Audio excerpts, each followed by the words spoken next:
Welcome back to Nazmeen live. आइए बात करते हैं दोस्तों एक बार फिर से उत्तर प्रदेश के सभी मुख्य समाचार, ताज़ा और बड़ी खबरों की।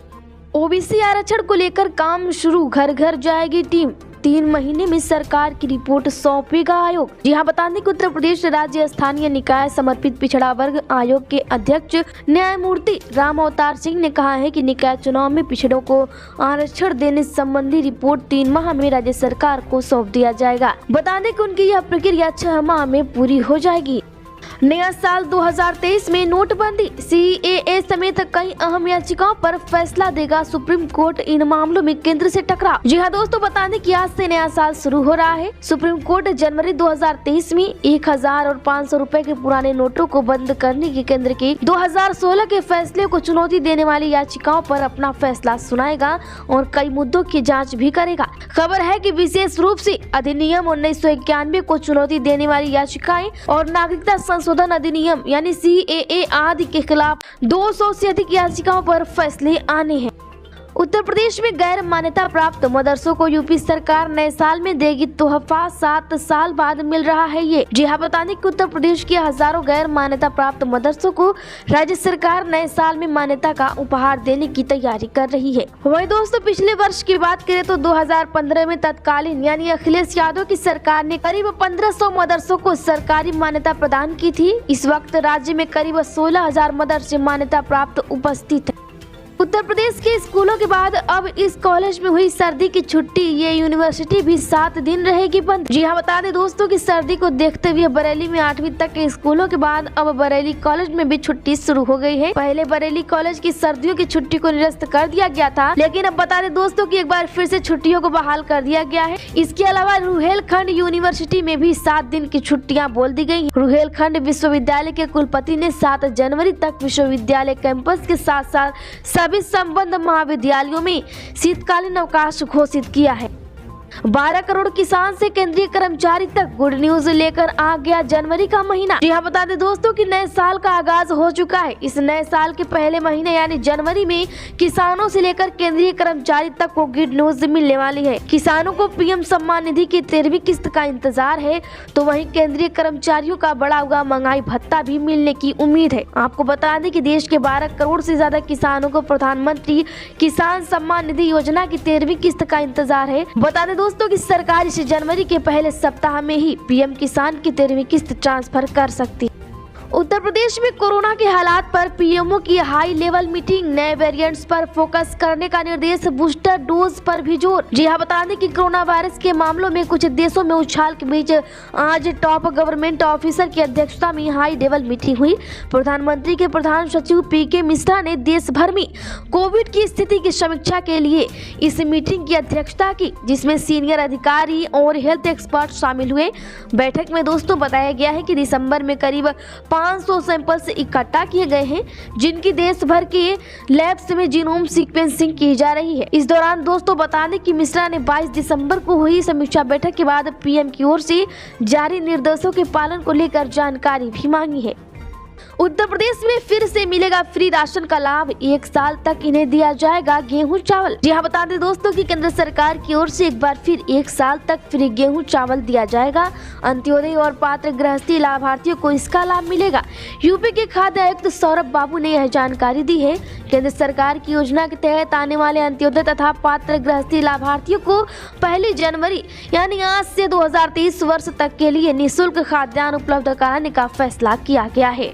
दोस्तों, आपकी जानकारी के लिए बता दें कि खाद्य आयुक्त ने यह जानकारी दी है कि 1 जनवरी यानी आज से 2023 से दिसंबर 2023 तक की अवधि के लिए सभी पात्र परिवारों को चावल, गेहूं और मोटा अनाज निःशुल्क दिया जाएगा। वहीं बता दें कि अंत्योदय कार्ड धारकों को 35 किलो खाद्यान्न यानी 14 किलो गेहूं व 21 किलो चावल प्रति राशन कार्ड प्रति माह की मात्रा अनुसार दिया जा रहा है।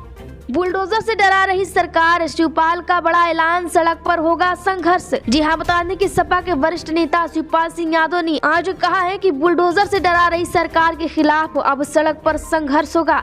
निकाय चुनाव में आरक्षण व भ्रष्टाचार मुद्दे पर सरकार को बेनकाब किया जाएगा। वहीं कहा है कि प्रदेश सरकार निर्दोषों के घरों पर बुलडोजर चलाकर भय का माहौल बना रही है। सपा सरकार प्रदेश में आने पर फर्जी मुकदमे वापस होंगे। बता दें कि सपा का सपा में विलय होने के बाद आज पहली बार शहर आए शिवपाल ने कहा है कि बेगुनाहों के मकान पर बुलडोजर चलाना लोकतंत्र में भविष्य के लिए ठीक नहीं है। प्रदेश सरकार बुलडोजर से विपक्ष को डराना चाहती है, उसकी असलियत सामने लाई जाएगी। यूपी में अब इन 1,70,000 परिवारों का बिजली बिल होगा माफ, योगी सरकार की घोषणा। जी हाँ दोस्तों, बता दें कि 2023 में अगर आप भी उत्तर प्रदेश के ग्रामीण क्षेत्र में निवास कर रहे हैं तो आपके लिए खुशखबरी है, क्योंकि नए साल में योगी सरकार ग्रामीण क्षेत्र में निवास करने वाले गरीब तबके के लोगों के लिए बिजली बिल माफी योजना लेकर आई है, जिसका लाभ ग्रामीण और शहरी क्षेत्र के गरीब परिवार उठा सकते हैं। हालांकि सरकार ने इसके लिए कुछ शर्त भी रखी है, जैसे आपको सिर्फ 200 रुपये जमा करने होंगे, इसके बाद आपका पूरा बिल माफ कर दिया जाएगा। शहरी क्षेत्र में निवास करने वाले ऐसे उपभोक्ता इसका लाभ उठा पाएंगे जो सालाना 2 लाख रुपए से ज्यादा जिनकी आय न हो। साथ ही बिजली माफी के लाभार्थियों के लिए ये भी शर्त रखी गई है कि वह केवल 2 किलोवाट या उससे भी कम बिजली के मीटर का यूज करते हो।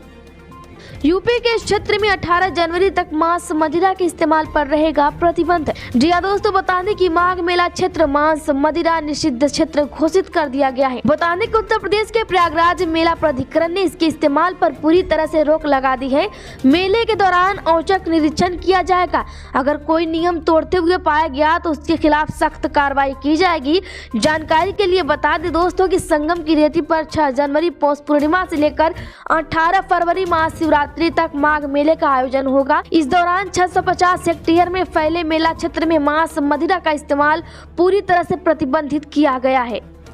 नए साल पर आज के दिन शराब पीकर गाड़ी चलाई या हुड़दंग मचाया तो हैप्पी नहीं रहेगा न्यू ईयर, पहुंचेंगे सलाखों के पीछे। जी हाँ, बता दें कि नए साल का जश्न मनाते हुए जोश के साथ होश से भी काम लें, क्योंकि आपकी हर हरकत पर पुलिस की नजर बनी हुई है। बता दें कि प्रमुख सचिव गृह संजय प्रसाद व डीजीपी DS चौहान ने नए साल पर किसी भी तरह की हुड़दंग से निपटने और शराब पीकर गाड़ी चलाने वालों के खिलाफ सख्त कार्रवाई का निर्देश दिया है कि नए साल पर शराब या अन्य मादक पदार्थ पीकर हुड़दंग करने वालों के खिलाफ सख्त कार्रवाई की जाए।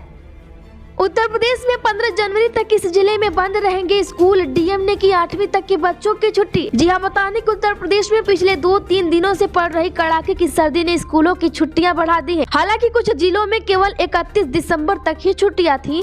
वहीं अब उत्तर प्रदेश के गोंडा में सर्दी के चलते डीएम डॉक्टर उज्जवल कुमार ने नौनिहालों को बड़ी सहूलियत दी है। डीएम ने 1 से 15 जनवरी तक प्राथमिक और जूनियर हाई स्कूल तक सभी शिक्षण संस्थाओं में अवकाश करने के निर्देश दे दिए हैं। बता दें कि यह आदेश सभी विद्यालयों पर लागू होगा। उनके साथ ही आंगनबाड़ी केंद्रों को भी बंद करने के लिए कहा गया है। कोरोना को लेकर यूपी वालों के लिए सीएम योगी की बड़ी अपील, नए साल की भी दी बधाई। जी हाँ, बता दें कि उत्तर प्रदेश के मुख्यमंत्री योगी आदित्यनाथ ने आज 1 जनवरी 2023 के शुभारंभ के अवसर पर प्रदेशवासियों को हार्दिक बधाई देते हुए उनकी सुख समृद्धि की मंगल कामना की है। उन्होंने कहा है कि राज्य सरकार उत्तर प्रदेश को देश का अग्रणी राज्य बनाने के लिए गंभीरता से कार्य कर रही है। मुख्यमंत्री ने लोगों से कोरोना संक्रमण के दृष्टिगत नववर्ष के अवसर पर आयोजित किए जाने वाले कार्यक्रमों में सभी सावधानियां बरतने की अपील की है। यूपी में घर बनवाएं या व्यवसाय चलाएं, जमीन पर खेती के अलावा कुछ भी किया तो लेनी होगी इजाजत, जानिए नया आदेश। जी हाँ, बता दें कि उत्तर प्रदेश के शहरी क्षेत्रों में खेती के अलावा व्यवसाय या आवास के लिए जमीन का उपयोग करने से पहले संबंधित विकास प्राधिकरण की इजाजत लेना अनिवार्य कर दिया गया है। बता दें कि इस बारे में प्रमुख सचिव नितिन रमेश गोकर्ण ने आज जानकारी दी है। इस आदेश के अनुसार विकास प्राधिकरण क्षेत्र के अंतर्गत स्थित किसी भी भूमि का उपयोग कृषि से भिन्न परियोजना के लिए घोषित किए जाने से पहले संबंधित विकास प्राधिकरण से विधिवत इजाजत लेनी होगी। मायावती ने नए साल में बसपा के कमबैक के लिए बनाया बड़ा प्लान, शुरू करेंगी गांव चलो अभियान। जी हां, बता दें कि यूपी के पिछले विधानसभा चुनाव में सिर्फ एक सीट पर सिमट गई बहुजन समाज पार्टी के कमबैक के लिए पार्टी सुप्रीमो मायावती ने बड़ा प्लान बनाया है। बता दें कि 2024 में होने वाले लोकसभा चुनाव की तैयारी के तहत बसपा अपने सांगठनिक ढांचे को और मजबूत करते हुए जनाधार बढ़ाने के लिए अब राहुल गांधी के भारत जोड़ो यात्रा की तरह गाँव चलो अभियान चलाएंगे। इस अभियान के तहत गांव-गांव बैठकें होंगी। यह बैठकें पार्टी संस्थापक कांशीराम की शैली में जमीन पर दरी बिछाकर आयोजित होंगी और कुर्सी मेज का इंतजाम नहीं होगा। उत्तर प्रदेश के कानपुर में सपा विधायक सोलंकी की 10 करोड़ की संपत्ति चिन्हित, अरबों के मालिक है इरफान, जब्त करने की कार्यवाही तेज। बता दें कि सपा विधायक इरफान सोलंकी की मुश्किलें बुरी तरह से बढ़ती जा रही हैं। गैंगस्टर लगाने के बाद पुलिस ने अपनी जांच तेज कर दी है। अब सपा विधायक की गलत तरीके से बनाई गई संपत्ति जब्त करने की दिशा में अब तक 10 करोड़ की प्रॉपर्टी चिन्हित कर ली गई है। इसमें उनकी कोठी समेत 3 मकान, 2 फैक्ट्रियां और कई निर्माणाधीन साइट भी शामिल है। खबरों में आज के लिए बस इतना ही। जानकारी अच्छी लगी हो तो वीडियो को लाइक करें, ज्यादा से ज्यादा लोगों में शेयर करें। खबर को पहली बार देख रहे हो तो चैनल को अभी सब्सक्राइब कर घंटे के निशान को जरूर दबा लें। धन्यवाद।